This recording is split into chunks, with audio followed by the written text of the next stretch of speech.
finalement, est-ce que l'éducation n'est pas la meilleure autodéfense ou le meilleur outil ou les meilleurs outils pour se préparer, voire résister, si on a envie de résister, à l'intelligence artificielle. D'une interview qui a été proposée par le plus grand fonds souverain du monde, qui est le fonds norvégien.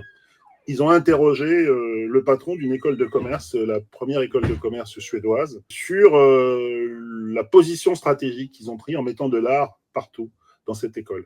Et pour quelles raisons? Et donc lui, c'est le patron de cette école de commerce. Actually, many business school students believe that they know how the world qui commence par expliquer que les gamins des écoles de commerce, ils croient connaître le monde. Well, I think they're there to learn, right? Yeah. So I think it's a good idea to expose them to things that they don't really understand, where they start asking themselves questions. Et donc, il faut provoquer les gamins. Il ne faut pas les laisser enfermer dans leur bulle.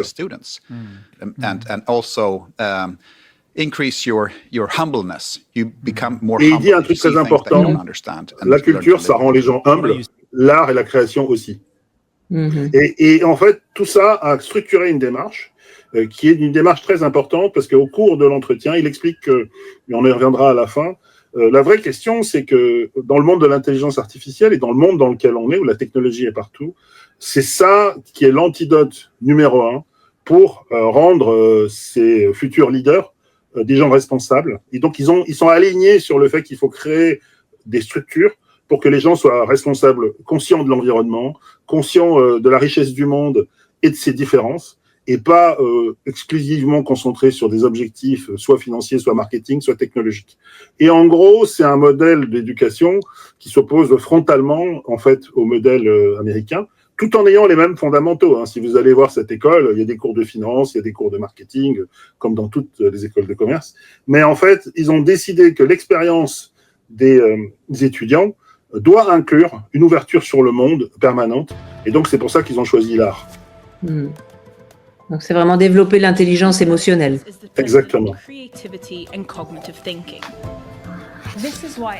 Par exemple, il y a une œuvre d'art au milieu de la bibliothèque. On se dit, c'est pas une table cassée, c'est une œuvre d'art. Et qu'est-ce qu'elle fout là? C'est tout l'objet. Une classroom. Finalement, ça prouve que c'est presque un antidote à la formation distancielle, c'est-à-dire que le contexte matters. Exactement. Et c'est l'expérience qui compte. C'est vraiment de l'immersif. Hein. En fait, ils sont immergés dans la culture.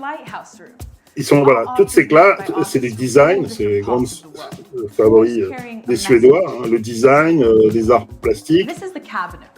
Voilà, ça c'est un cabinet de curiosité moderne. L'art provoque, et puis il nous remet en cause.